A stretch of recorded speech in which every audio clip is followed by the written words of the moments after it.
So for this next one, when we say multiply z sub 1 times z sub 2, we're just referring to the complex numbers, which we already did in step 2. So step 2 is the hardest part. So if we say multiply, we're going to use this formula. Remember, we're going to give you the formula. And if these are the complex numbers in trig form from problem number 2, which took a little while, then we're just plugging in. So if this is r for the first point, and this is r for the second, we're doing r1 times r sub 2. And then inside, we're adding the thetas. Again, order doesn't matter for addition. And square root of 10 times square root of 2. Remember, underneath that radical, you would do 2.10. Then I broke down the 10 into 2 and 5. And since we had a pair of 2's, out came a 2. What was left underneath was a 5. You multiply anything that comes in front, and you multiply anything that's left underneath if there are multiple numbers. Then when I added my degrees, I ended up with 423.5 and 423.5. So it says leave your answer in trig form. Trig form, we want cos and sine, so we're done. Pay attention to the directions. This next one says standard form. Now you're going to use the general formula that we give you for division. We're just telling you which complex numbers to use by saying z sub 3 divided by z sub 2. So we are going to give you the formula, and for this formula, we are going to subtract our thetas. Now just be careful, for this guy, order matters. So whatever is on top, that's the theta that comes first.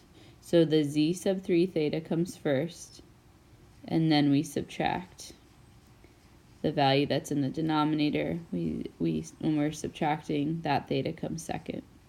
Similarly to the r values. Okay, so the one that comes first on top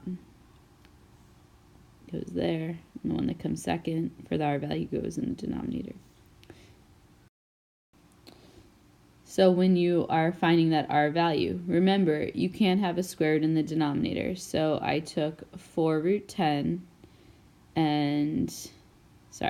over square root of 10. And to rationalize the denominator, I had to multiply by square root of 10 over square root of 10.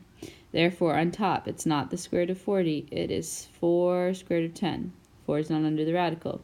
In the denominator, if I have square root of 10 times the square root of 10, underneath, we have the 10.10. If you have 2 of a kind, out comes 1 of that kind. So out comes that 10. And that's why we ended up with 10 in the denominator. Then anything in front, the numbers 4 and 10, we can divide if there's any common values that can divide out. So we can divide them both by 2. So if we divide 4 by 2, that's why we end up with 2. If we divide by 10 by 2, we end up with 5. That's why our final answer was 2 square root of 10 over 5. Remember, you cannot divide the 10 under the radical and the 5 not under the radical. Then, the next part with the thetas is pretty easy, right? We just subtract 288.5 from 240. We end up with negative 48.5. Now, when you're in trig form or standard form, it's okay to have negative values, okay? It's just when you're searching for a theta that you cannot have a negative value, okay? But when you're in trig form, you are allowed to have a negative theta. So then we just plugged it in, and we put this in our calculator. So we said cos of negative 48.5, make sure modes in degrees, came out to a decimal, it rounded, about 0.6626, put that in the calculator.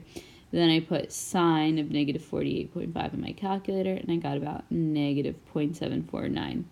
Then what I did is I distributed. So I did 2 root 10 over 5 times 0.6626, and that's how I got 0.839. Then I distributed to the second value, and 2 root 10 over 5 times negative 0.749 got us negative 0.946, and we throw that I after.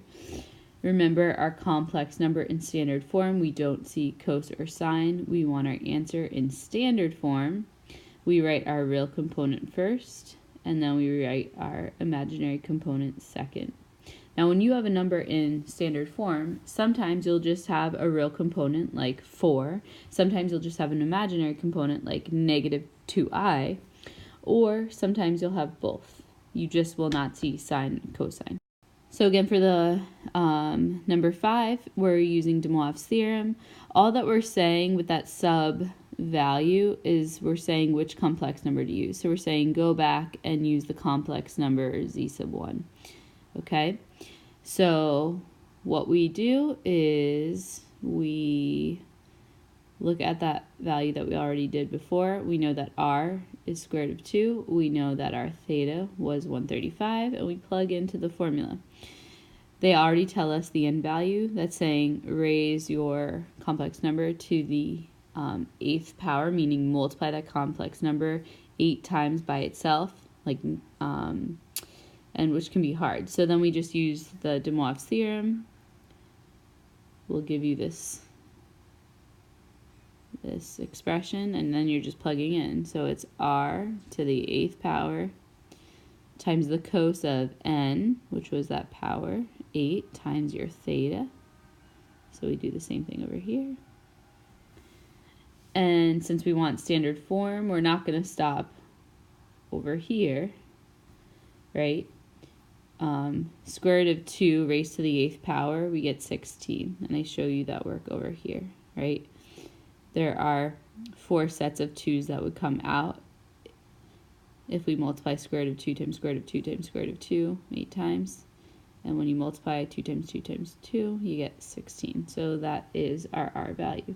If you multiply 8 by 135, that's how you get 1080. And then again, we put cos of 1080 in our calculator, mode in degrees, we get 1. We plug sine of 1080 in our calculator, and we get 0. So then we distribute. 16 times 1 gets us 16. Now, 0 times I cancels that term out, so we just end up with a real component in standard form, 16. And our last one should be pretty easy. So if we say standard form, we know how to convert our values from trig form to standard and standard to, trig to standard and standard to trig form. So if we want standard form, we want to use our complex numbers that were in standard form, and all you're doing is combining like terms. You want to write your real component first, so we combine or add our real numbers, -2 and -1, because it says add, not subtract. So -2 and -1 gets us -3, and then we add our imaginary components because we're doing addition. So 3i plus another i gets us 4i. So this is our complex numbers added in standard form. Standard form, we do not see sine or cos.